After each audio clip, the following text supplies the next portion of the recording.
Before we dive in, here's another show you can enjoy in the True Story FM family of entertainment podcasts. What's up, most excellent friends? It's Chrissy and Nathan from the Most Excellent 80s Movies podcast. It's a podcast where a filmmaker and a comedian And their most excellent guests adventure their way through the 80s movies we think we love or might have missed. with our grown-up eyes to see how they hold up. Join us for delightful discussion, Rollicking recaps. ratings, and deep-cut recommendations. Plus, members get some extra fun chit-chat with the hosts after the show. Download the Most Excellent 80s Movies podcast today at truestory.fm. Or find it wherever the finest podcasts are stored. And do remember to keep the Most Excellent 80s Movies podcast motto in mind. Be excellent to each other and... Party on. Party on, dudes. Oh, there you are. I was hoping I'd cross paths with you today. I'd like to invite you to visit the Storywell. It's a place where storytellers of all stripes gather. From improv performers to authors, screenwriters to playwrights, we all tell stories. But we're not here to talk about craft. We're here to make something out of nothing. Each episode of the podcast, your host, that's me, sits down with a creative person, and based on a series of random prompts, we get elements that we make into a story.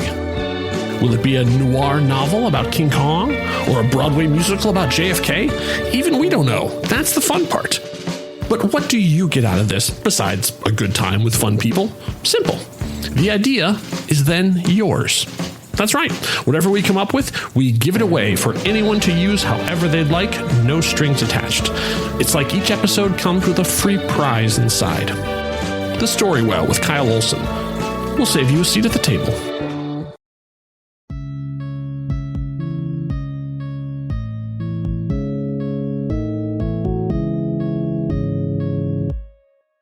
Hello and welcome to this episode of the Star Wars Generations podcast. Friends, we talk a lot about hearing from multiple different voices, hearing from multiple different perspectives. And while we've had a lot to say about Skeleton Crew, two of the people who have been some of the biggest contributors to this podcast, Riki and Danielle, have both not had a chance to weigh in on Skeleton Crew, and there's a lot more I've wanted to say about it. So I have both of them on today for our final Skeleton Crew wrap-up. That's a lie. I'm sure we'll do more about it like down the road when Skeleton Crew Season 2 comes out, if it does. But for now, I'm just happy to have you both back. So, Danielle, you're probably, it's been a couple months since I think you were last on one of our podcasts. Can you reintroduce yourselves to our listeners? Yeah, I'm Danielle. I'm mostly or usually on TikTok at Written in the Star Wars, also on X and Instagram now. But yeah, I mostly talk about Star Wars, but also lately the bear has taken over for the past probably like 8 months. and I'm also really big on The Last of Us. So when that comes back, I'll be talking about that. But yeah, I'm really looking forward. I love Skeleton Crew, so I'm excited to talk about it. Nice. We've had Danielle on the Superhero Ethics podcast a lot for Hunger Games stuff and for The Last of Us stuff. And while I'm not sure I can work a superpower into running a restaurant in Chicago, I will say that Danielle has given me new reason to watch season 2 and 3, even though I found them a bit of a slog. But you can tell exactly when I have watched an episode of The Bear by looking at my DoorDash history, because there's one restaurant and one restaurant only in my neighborhood that does a good Italian beef, and I always order it when I watch The Bear or the day after. You have to. You have to. Do they have any good Italian beef sandwich, Chicago Italian beef sandwiches in Scotland?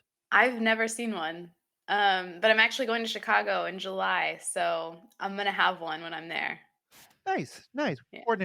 I'm not too far from that area. It'd be great to actually meet in person. Oh yeah, that'd be nice. So let's get into this though. And Riki, let me have you start. Riki was a co-host along with his partner Sarah on this podcast for quite a while before it became Star Wars Generations. He is currently my podcast host on Superhero Ethics, but we chatted about this a bit. What do you think of Skeleton Crew? I think the phrase "this show saved Star Wars" is a little over dramatic, but I do think that this show really set a good direction for the franchise and was just such an excellent show and made me excited again to be a Star Wars fan and to think about the future and what kind of more different projects we might get that isn't, there was a kind maybe question mark Jedi, but like shows without Jedi, right? Without light side versus dark side, I guess is where I'm getting at. Yeah. And to really expand Star Wars as a universe, as a franchise. A very good show for that. Yeah. Yeah, this to me is something that is very much a Star Wars show, but is in no way, shape, or form a part of the Skywalker legacy. And I just really love that. Danielle, what about yourself? Yeah, I really loved it. I saw someone say once that this was like Star Wars, like people in Star Wars watching a show. Like Mhm. that's what it felt like. And I agree because it was an adventure show, and I love that they leaned so heavily on the kind of 80s, 90s adventure movie aesthetic. I think that Mhm. really went a long way in separating it from what we've gotten kind of used to and what's become kind of, I think, overdone a bit in Star Wars. And it allowed it to feel, like you said, Ricky, fresh and exciting and just I don't know, something for everybody. I think the little hints at the Jedi history, but not making it the center of it. The something for the kids too. I think I love that this was run by kids. Like the stars of the show were actual children. And I was thinking about it.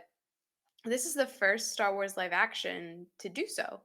To have the main cast be mostly majority children. We get that in Young Jedi Adventures, the High Republic Right. animated show. The kids who voice the kids are actually kids. But as far as like live action goes, most of the shows are helmed by adult actors. Most of the movies are as well. We had Jake Lloyd in The Phantom Menace, but he was just there for a little bit. He wasn't the main. I mean, he was the main focus, but not for a long time. And so I really loved that we had this for kids, kind of by kids essentially, and I thought it gave something so new and fun to follow along and to watch what they did. And the kid actors were amazing, like Yeah. absolutely amazing. I think that speaks a lot to the direction as well, which I'm sure we'll get into. I think the directors did a great job at making those kids feel like they had a safe space to really bring their best to the show, and they did.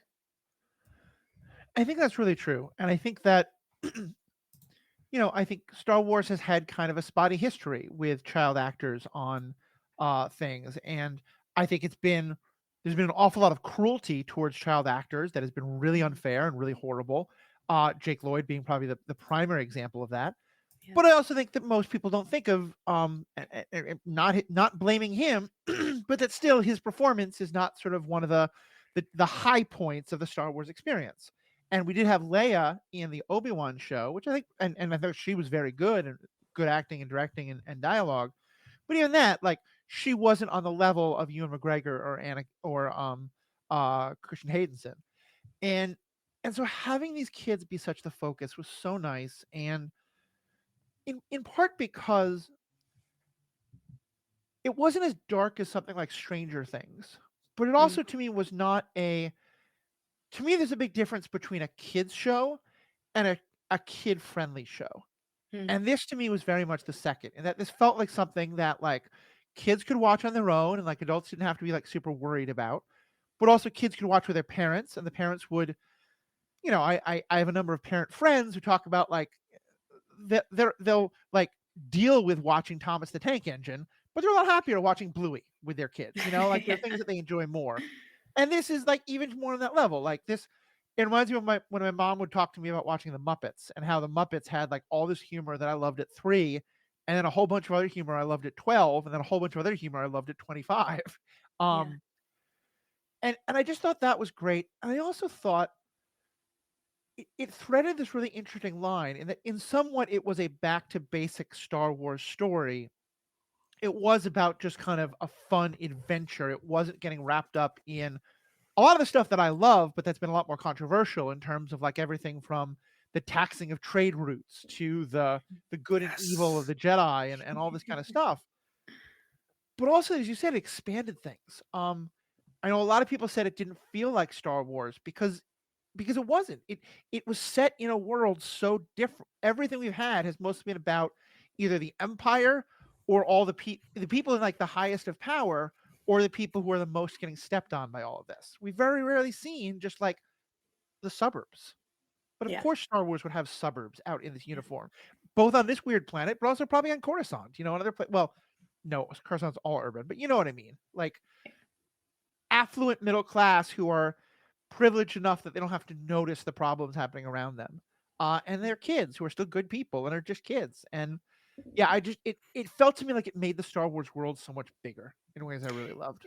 Yeah, it felt like, I mean, we all think about like if we were dropped into Star Wars, how it'd be like with the Jedi and in the middle of the Clone Wars and all this. But realistically, like if we were dropped in the middle of Star Wars, it would be like Skeleton Crew ending up on like a pirate planet, running from your life. You see, you get a light, you pick up a lightsaber, you turn it on, and it hits you in the foot because you have it upside down. Like Yeah. that's what the reality would be. So it just, I don't know, it felt so. I don't want to say real because I mean, it's obviously sci-fi fantasy, but it felt like if I were to somehow, end up in the Star Wars universe, that's what would happen. Like that little adventure is what would happen. And I Yeah. love that we got to, it was an adventure for the kids, but it was also an adventure that we got to go along with them on. Yeah, I want to acknowledge that the 2 Ewok movies do exist, and they were live action with kids, like centered around kids. They weren't Okay, you got great. me there. I'll give it that. I don't even know if they're canon, like in Star Wars, because it doesn't quite make sense anymore. But I do agree, like the aspect of this show that was for kids but wasn't pandering to them, I think is what made it so good for us as adults. Yeah. Right, like many people did not like the Jar Jar Binks character, which was for kids, and a lot of kids growing up enjoyed it, and that's what they loved about Star Wars and have become Star Wars fans, as is the point of this podcast, right? Generations. But for adults, we're like, come on with this character. There wasn't really much of that in the show, and it was like very believable. Yeah, like these kids are on an adventure and they're acting like kids in a believable way, but it never felt like there was a moment that was like pandering to the younger audience. That's a good Yeah, point. I've never made this connection before, but I'm kind of thinking that in some ways, SM33, clearly the Smee character, like he kind of plays a similar role to Jar Jar, but is a much better done Jar Jar. First of all, it doesn't have all the awful racist connotations that Jar Jar had, but just the element of like, yeah, he's there to be the babysitter for the kids, and he's silly in a lot of ways that kids can love and like overly literal, but also he plays this really. First of all, he's a pirate, and just every adult loves pirates if they're still a kid at heart in some way. But just like there are just so many ways in which it feels like it was done. Like I think you said, it's for kids, but it's not pandering to kids, and adults can really like it too. Well, and kids aren't going to be the ones who catch the Smee reference. That's going to be Right. the adults. And so it's a good balance, a character like you said that kids can enjoy, but adults are like, oh hey, I know where that's from. That's what this is Right. supposed to be. Yeah. Which But I had don't think they. genuinely terrifying moments too, like when his Yeah. programming takes over, he's like, I have to tear you limb from limb. Yeah. Like that was scary, like even Yeah. for me as an adult. I was like, oh no, like this is bad. Yeah. And I love that, especially because I had a friend who'd done a lot of, I think, either her PhD or her master's, I forget which, but on fairy tales, and how one of the things about children's stories is that often they have to have rules, and the rules might be kind of ridiculous, but they work. And I think it's also true often a lot of fairy stories, like about the fae and things like that. And so the fact that like that Smee responds to, you know, unclaimsies, claimsies, and now I claim it in the name of children only.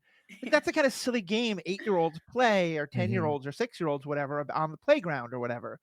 And the fact that it works, and this like pirate robot is like, well, they called unclaimsies. My programming enough. acknowledges that. It was so beautiful. I loved And that so much. yeah, it was fun. And I think it was a really important character moment for 33 that he was an individual who cared about these kids and was like looking for any loophole he could find to be able to help them. I think was the Yeah. important part of that. It wasn't just like, oh, like you have triggered my programming.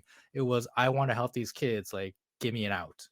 Yeah, that's fair. And I think That's that fair. that was so important, like juxtapositioning that with, or juxtaposing that with, uh, oh my God, why can't I remember his name? Jude Law's character. Well, Jod. so he has so many Jod. names, Oh but God.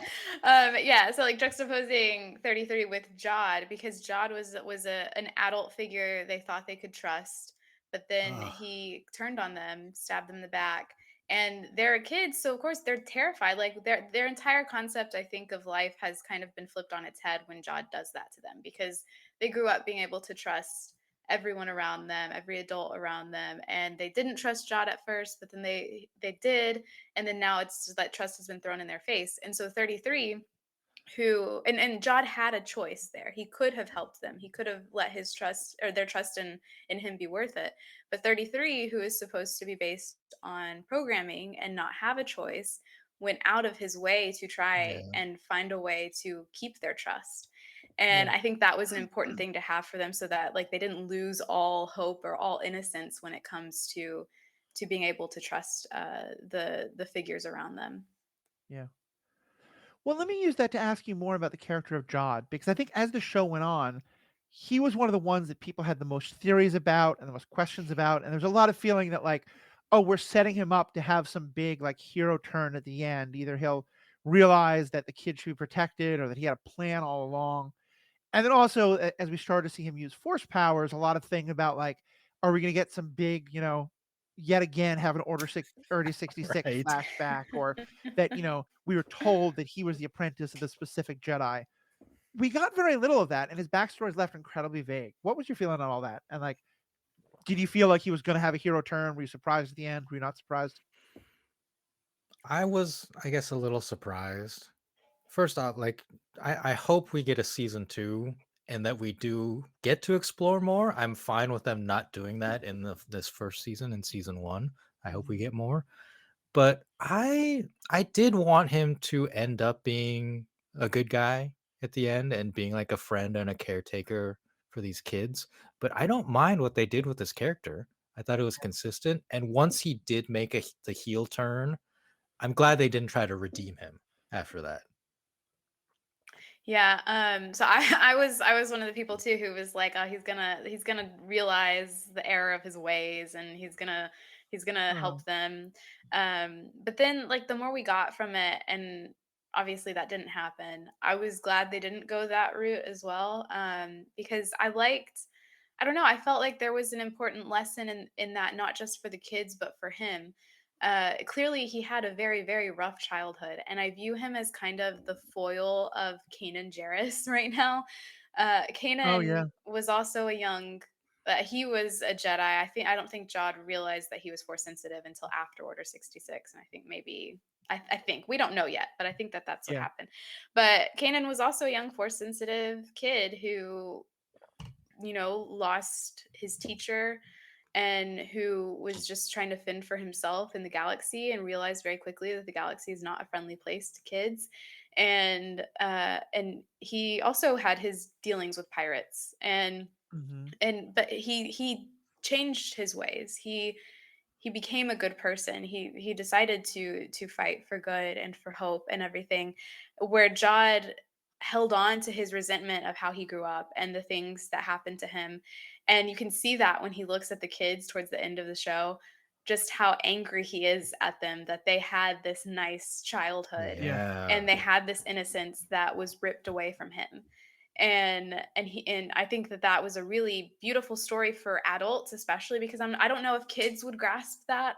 Hmm. But the adults watching 100% do, and I'm sure all of us have felt that way, even not on that Oh yeah. scale maybe, but in smaller ways, about seeing kids get to grow up, having things that maybe we did. And I know, like, if you're queer, even just 10 years ago, it was completely different than it is Oh yeah. now. I go back home to my hometown in Texas, and I go into a bookshop and there's a queer shelf there. Hmm. That would have never happened when I was growing up. Like, people didn't utter the word.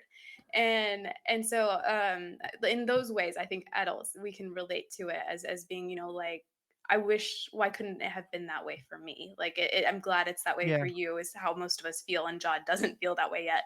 But I just think that was such a beautiful way to kind of show that, and it wouldn't have been as hard hitting if they'd had him have that redeeming moment. I think maybe in the future we get more, but for now, I think that was a good ending on his character.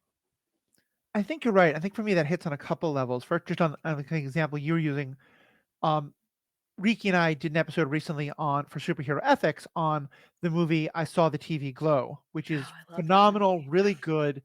And one of the things that it's about is about kids discovering their queerness in terms of sexuality and gender at a time when people didn't really have words for a lot of it. And I talk about how, like, if I had heard the word non-binary when I was 17, my life would probably have been very different.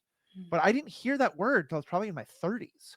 And I always just felt like, well, I don't feel like a woman, so I must be a man. Because I just didn't know that there were other options. And so definitely relate to that, but often even more specifically to Jod, like we often talk about the trope that this show is kind of aping, and so is Stranger Things, which I think this show owes a lot to, is the kids on bikes idea of the, suburban kids who ride their bikes and they see the danger that the adults don't see, and they go have this big adventure, and they're able to fix the things that the adults aren't fixing. But they are suburban kids who lead comfortable suburban lives. I watched those as a New York City kid who came from, well, my parents divorced. They went into very different economic strata. And so my father was pretty well to do, but my mother was very much not so. And I kind of split my time. And so I had a ton of resentment towards those kids.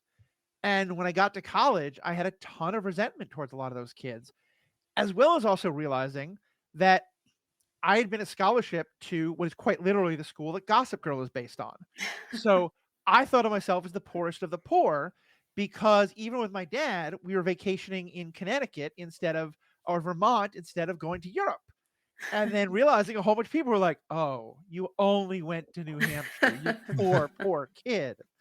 Because that's part of what the show is about, is that you only know the perspective that you have as a kid. And I related to Jod in a lot of those ways, and I like that they let him be a villain, as you said, but they didn't make him like evil. Like I do think that like he's probably more on the dark side of the Force, but he does genuinely seem to not want to hurt the kids. He is genuinely upset at the idea that the kids are fighting against him because he might have to hurt them and he doesn't want to. And especially when KB almost crashes her ship, he hates that. And I just to me, if every character who has some remorse about the harm they do has to therefore be redeemed, it's actually kind of cheapening the idea of villains, because it means that the only villains are those who are just inhumanely evil. The fact is that's not most of the people who do most of the harm in the world. Yeah. He restrains himself in such an interesting way when he's threatening the kids and is almost begging them to stop resisting him. Yeah. Or else like he feels like he would be forced to do something that he clearly doesn't want to do. Yeah. And I think that makes him a very compelling character, and I do hold out hope that it makes him redeemable. Yeah. Again, like not in this season, because I think it would have been too quick of a turn back and forth. But I do think like the character seeds are there, that in a season 2 and we could get a longer redemption arc for him where he comes back around in a meaningful way. And I think that seed being planted here in the way that he is absolutely a villain in this season, but he's not an irredeemable villain, is very valuable. Yeah. I think I could see him eventually ending up a little bit like Hondo Onaka. Sure. Hondo also threatened kids. Who never fully like you can't ever fully trust him, because the only thing you can trust is that if he gets a better opportunity, he's going to take it. It doesn't matter if that means like ditching you or turning his back on you. But you can also count, if you're a kid, that he's not going to hurt you, because he never does. I mean, ugh, I have a lot of complaints about the way Ahsoka's storyline is handled in the Clone Wars when it comes to that particular thing. But when we look at like Katuni, like he names his ship after Katuni, and Ezra, even though he ditches Ezra, and Ezra has to learn that he can't trust everybody whenever it comes to Hondo Onaka, Ezra can still kind of trust some things about him and Right. still likes him and views him as maybe not a role model, but someone who's at least not going to hurt him. And I could see Jod going down that route. Still a scoundrel, still breaking the Uh-huh. laws and working for himself, but ultimately Hondo a good heart. Hondo shows up for the final Yeah. battle of Lothal to help Ezra, and specifically Yeah. cites like I'm doing it because he's Ezra. So Yeah. yeah, like that's the kind of semi redemption, like at least like does the right thing in the end, but is still a scoundrel. Yeah. Yeah. Absolutely, like would love to see that for Jod. And there's a part of me as the leader of the Hondo Anaka fan club, along with your spouse, Sarah, that there's a part of me that is sad that he didn't show up in a pirate show. Um, but yeah, I think he's the perfect person to bring into the conversation here because, first of all, he's also the pirate who believes in rules. Like he Mhm. has his own kind of code, even Yeah. though part of the code is screw people over at every opportunity. And like to me, the sign of how much affection he has for Ezra and how much he does feel like a mentor to Ezra, which is really kind of funny given how much there's like a Darth Maul and Kanan fighting over who's the mentor to Ezra. Like in some ways, I think Hondo Naka it really is. And it's when like Ezra screws him over. And Hondo's like, oh my God, you screwed me over. I'm so proud of you. Like, Yeah. because it's that kind of like, yeah, we're gonna screw each other over, and that's great. And I just to me, that's such a good sign of a character who has a very different moral slant, but still has one that makes sense. Yeah. And yeah, I can easily see Jod going that kind of route.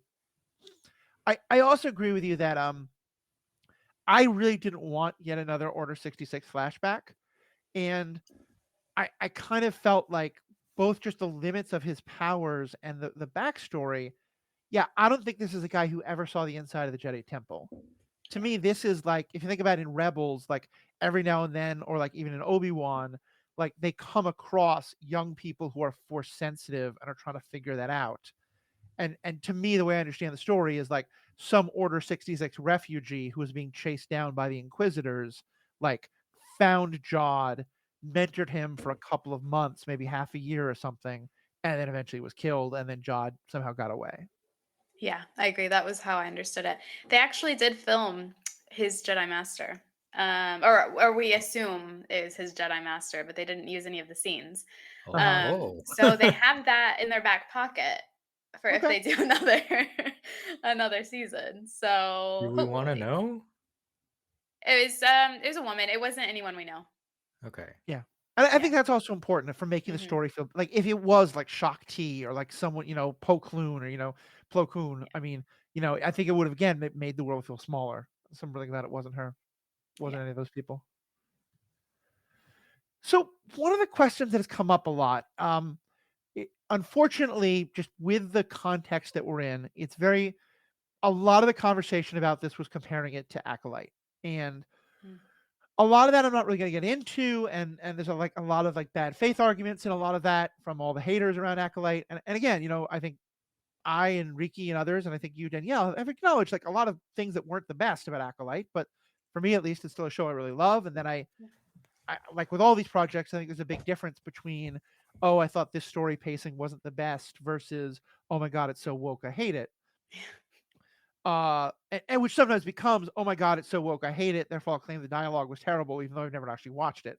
But putting that aside, why was it you think that this was so successful and didn't bring up a lot of that hate the way Acolyte did? Because it didn't challenge anything, to be Yeah. honest. I mean, I love this show. Like, don't get me wrong, I love it. I think it was really good for Star Wars. I think that they need to use it as a lesson for Hmm. what they should maybe focus on in years to come.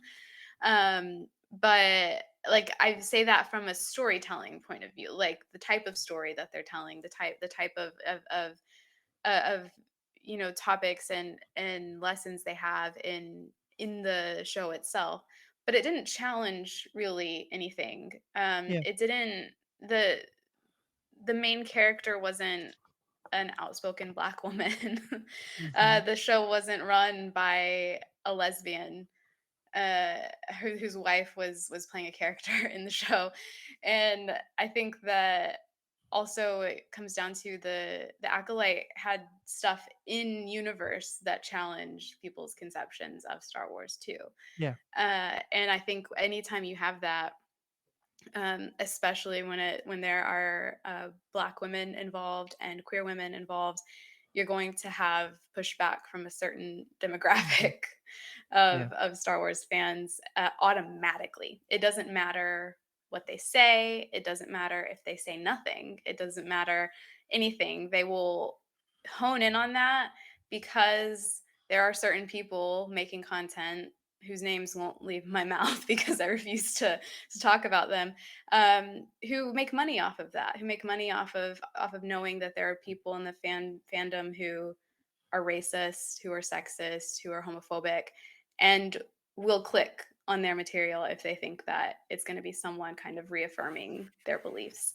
Yeah. And that just snowballs into more and into what we saw with Acolyte getting absolutely horrendous reviews on Rotten Tomatoes before it even came out and before people saw the episode. And so Yeah. it's just, I think that that was a big thing. Skeleton Crew didn't have that automatic uh setback for it, which unfortunately was setback for the Acolyte. I'm not saying I view it as a setback myself, but it didn't challenge anything Mhm. really.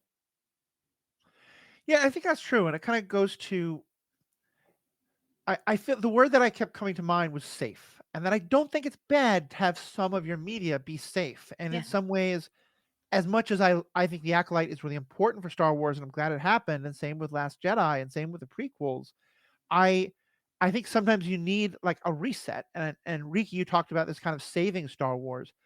In many way, I feel like it played a very similar role to, The Force Awakens, Mm. and the controversies with the prequels were very different, but I do think there were a large number of fans who had walked away from fans of my generation who had walked away from Star Wars because we didn't really like the prequels and we felt that they didn't live up to what we wanted.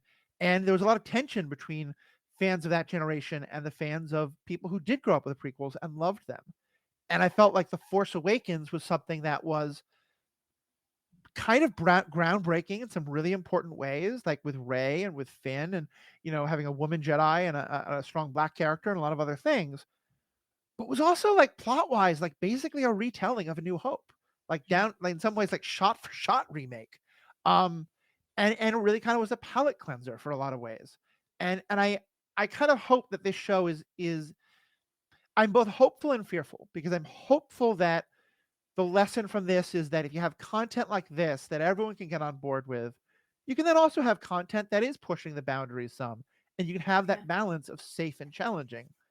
My fear is that Disney is then going to say, okay, so everything is going to be Skeleton Crew going forward, Yeah. and we're never going to push the bounds, which means we're never going to tell stories other than those focused on like white men and aliens, which this wasn't, oddly enough. Um, and it did get some pushback around the DEI casting, such so to speak, as ridiculous as that is. But it felt like that was very muted because the story itself was very safe. Yeah. Yeah. I think I was thinking about what there was someone who got screeners and they posted before episode 2 came out or episode 3 that there was a lesbian couple that Yep, that was a and they were big and they were like, controversy. why are they pushing their woke agenda again? And I was like, they're on screen for a total of like 5 minutes maybe throughout the entire season. And but even that like got people like, oh, why are they doing this, why are they doing this? And then all of a sudden it feels like it's 15 years ago again. Yeah, And where you can't have even one, you have one gay kiss on TV and it's the end of the world. And I was like, have we really regressed that far back? Like, come on, guys. But even that, if that had been, imagine if they had been bigger characters, if they had been yeah, like the main focus of the show, and we knew about them from the beginning, from the trailers, from whatever, then I think we maybe would have started to see a little bit of similar tone as we saw with the Acolyte. Probably not as big, but more than we did. and because it was in the third episode, and we didn't know beforehand, and there was no time for the bad side of the fandom to gather and make their little pathetic posts on Rotten Tomatoes. But Mm-hmm.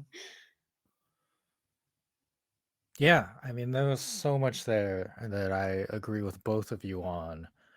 I just like on the subject of the families. Fern, single mother. Yep. mhm, Wim, single father. mhm, KB, two And mothers. women father are black.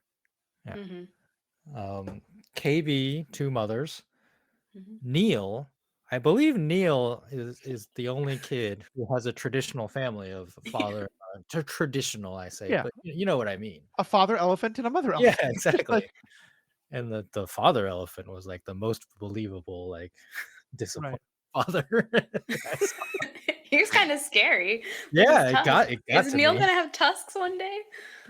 Neil's whole family, it was funny because they were the most like suburban, like because a lot of times you had the annoying little sibling is such a stock character of those, movies, and that the annoying little sibling gets to do something to help. And that's all the way through to, from like the 80s stuff to Dawn and Buffy.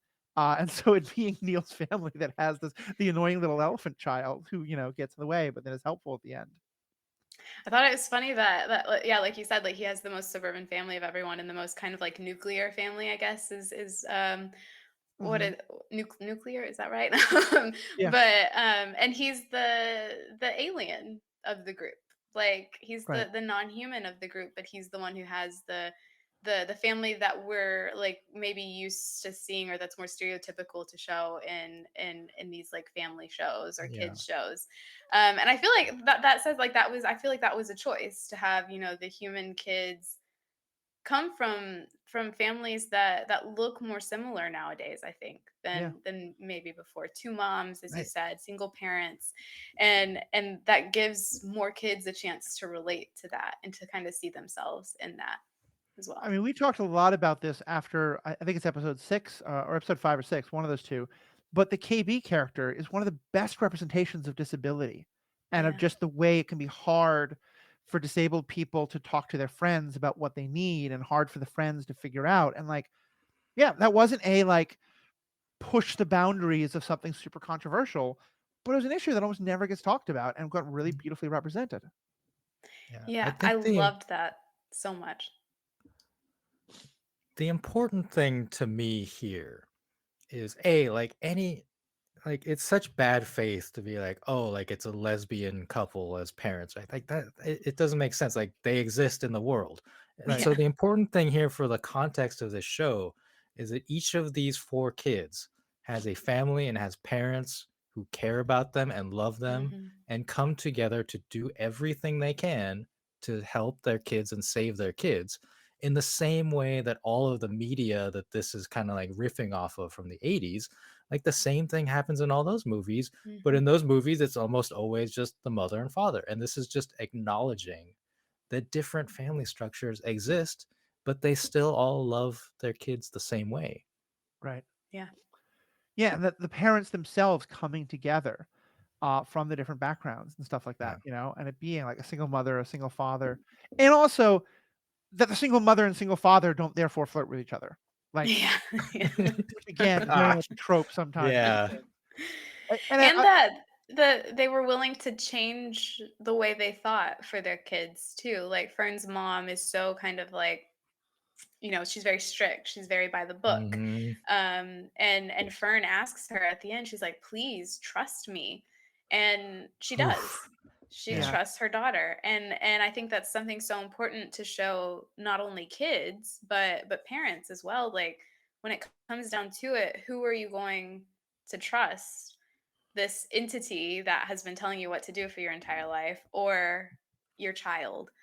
And I think that's an important lesson for everyone, but also Wim's father, who's again, very kind of by the book, very, he and Wim don't have the best relationship at the start of the show, but then he changes everything, and he opens himself up more to his son, yeah, and realizes, I think, that he can't expect Wim to kind of obey him or follow him if he's not willing to be honest with him as well.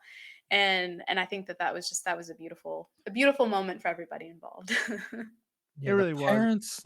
the parents didn't get a lot of screen time over the course of the series, but the parts they did get were really important for Yeah. the relationships with their kids, and it was really well done. And I think that is something that some of the past media hasn't been the best at, like where the parents will, be caricatures or just not get enough time.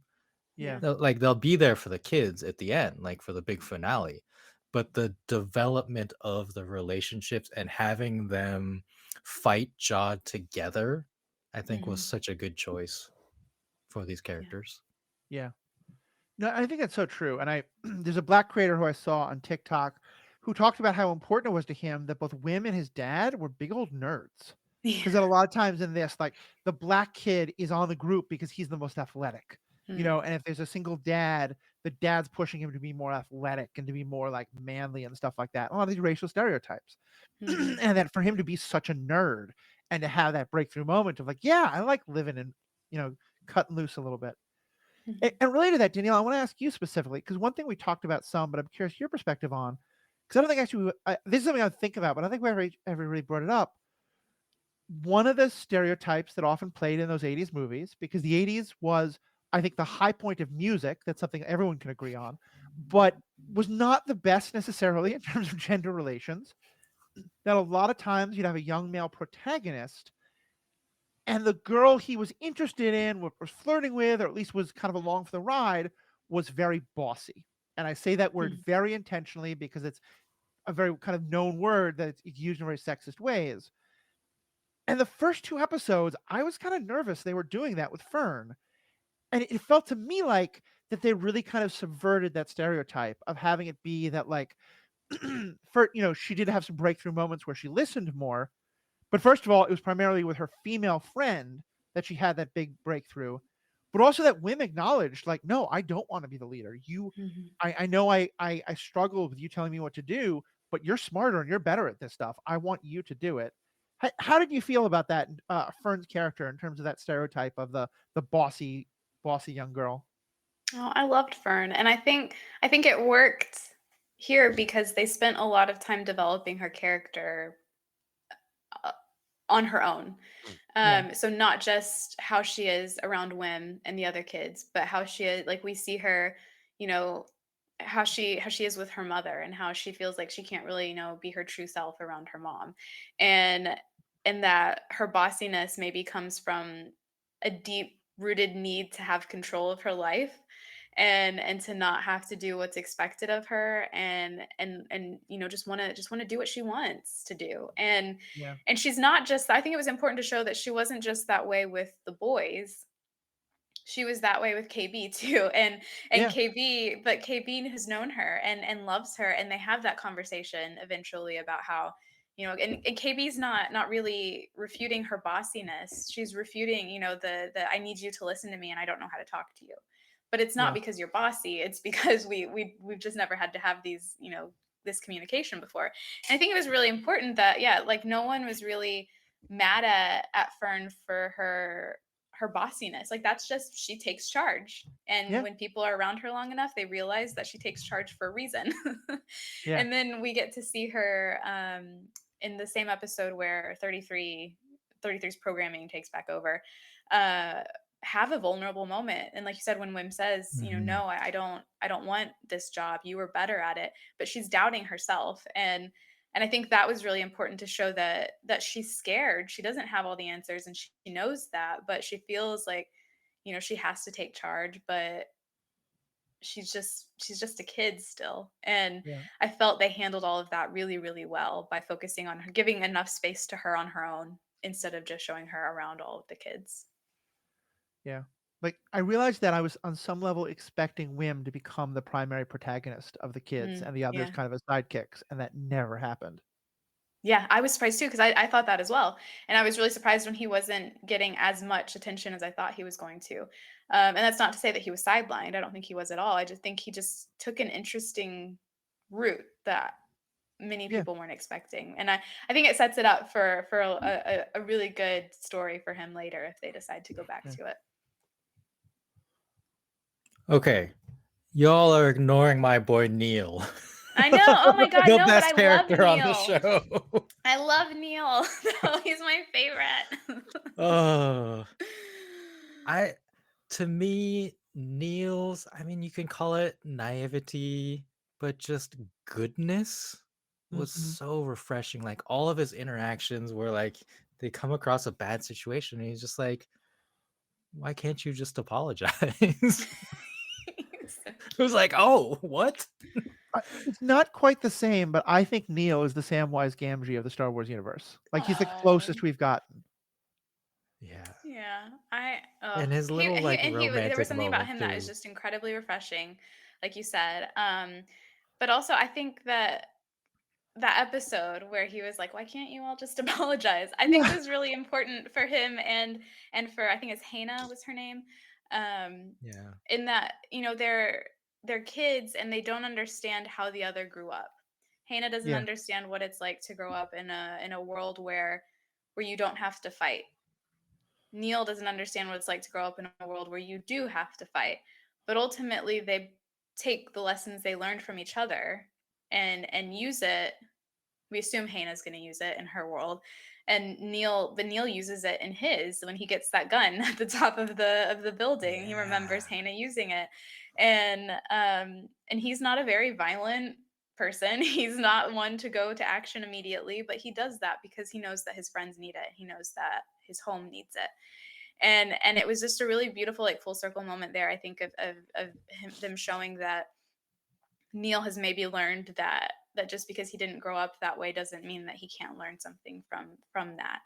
And there are different ways and different perspectives. And he was the character, I think, that needed that the most, or was most built for that type of lesson. Yeah, I think it's really true. And yeah, it's kind of an interesting. His interactions with Hannah are such an interesting dichotomy to Jod and what we're talking about. Because I think Hannah has just as much and her people have just as much resentment towards these very entitled kids and who have such a better life than she does and don't take account of it. But it plays out so differently in that they do get to see each other. And Riki, as you said, it's not over the top, but Neil's got game in that episode.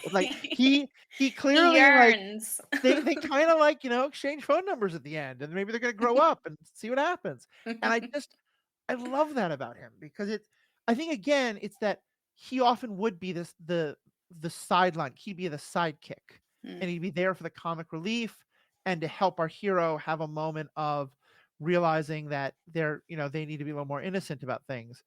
But to just be no, he's just as much of a fully realized character as the other three was just great to me.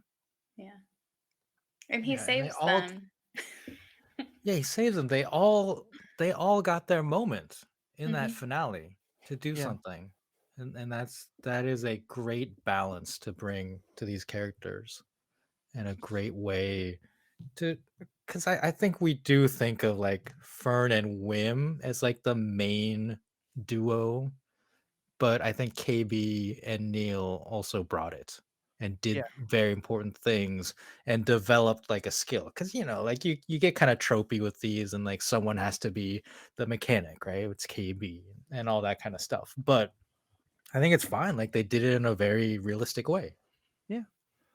Yeah. And you're right. They're kind of introduced as Wim and Fern are the main characters, and then each of them has a sidekick. And I do think in friendships, especially at that age, often you have one who's the more social and outgoing, and the other one who kind of follows them around. But they're just as fully realized people in the show. Yeah. Yeah, I thought that was really a testament to the writing, because there were 8 episodes, and I didn't feel like I needed any more. I want more, but I feel like each kid had not only their own moment in the finale, but their own episode where we were really able to kind of, dig deeper into who they are as characters, really understand them a bit better. And even though they had I have episodes that I view as their own, within those episodes all the other kids still had a lot to do too. And so Yeah. it's just really really amazing to me that they were able to pack all of that into 8 episodes without it feeling so overwhelming, and without really leaving much to be desired. And I mean that in a good way. Like, they gave me the story that I wanted on here, and I Yeah. want more from it. They left me wanting, but I'm satisfied with these not only the story but with these characters. And I feel like even in the Acolyte, whenever the season ended and I was happy with the story being wrapped up, I was happy, of the story that it told. There were still characters that I was wanting more from, and that I felt, Yeah. or story beats that I felt didn't get the time it deserved. But with Skeleton Crew, I think that they figured it out somehow. They Yeah. got the balance right. Well, and that's actually a perfect way to lead into the final question I want to have. So we've gone a little long, so I don't want to go too much longer. And we will have bonus content, of course, for our members. But what do you want to see next from these characters? Do you want a season 2? Do you want these characters to show up in other people's stories? Do you want there not to be much about this? What's your feelings? I mean, there doesn't have to be. I think that's like the most satisfying thing, is I think this is a good wrap to this story. And I don't believe there was any like teaser to like, oh, like this thing is still unresolved.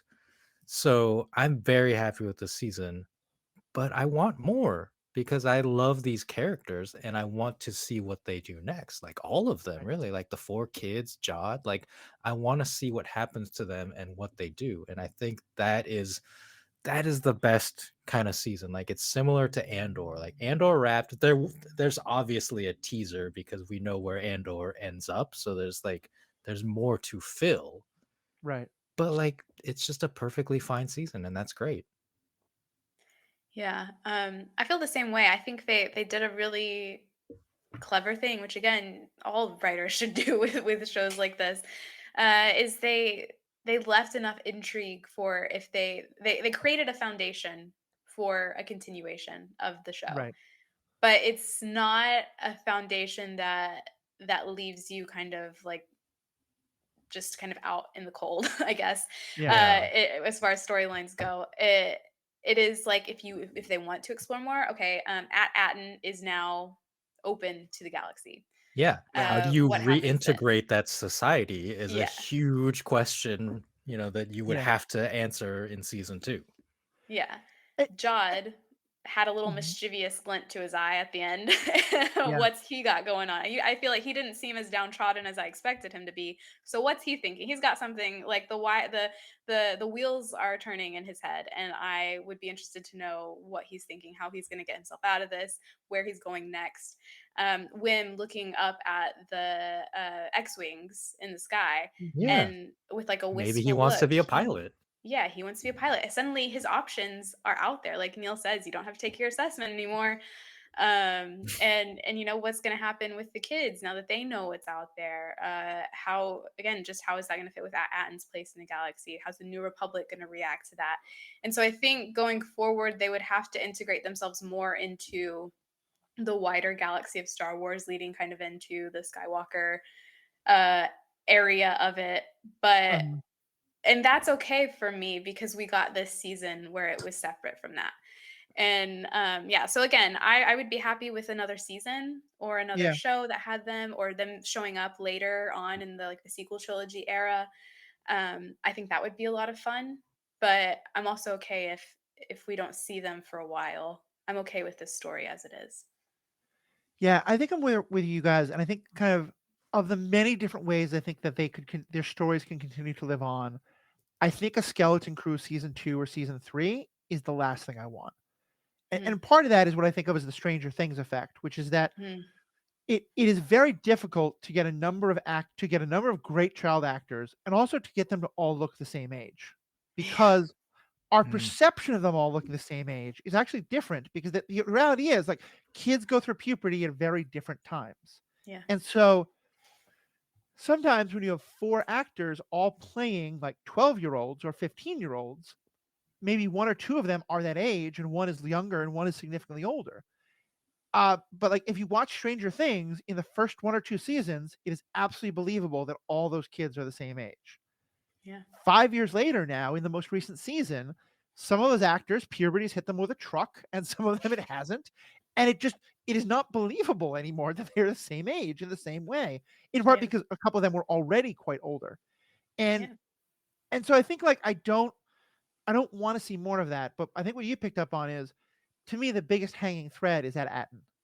And I would love to see it live on, but I think there is an alternative to it being a part of the Skywalker saga necessarily and the movies, which is I wonder if it's going to continue on in the kind of Mandalorian verse.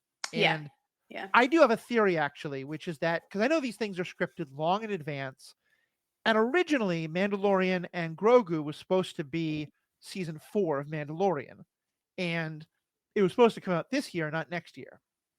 So I wonder if the introduction of Atten was going to then be a plot point for the next season of The Mandalorian. That all of a sudden, all these pirates and bounty hunters are all very interested in this, and maybe the New Republic is like, "Hey, can you help us track these people down or help figure out this and that kind of stuff?"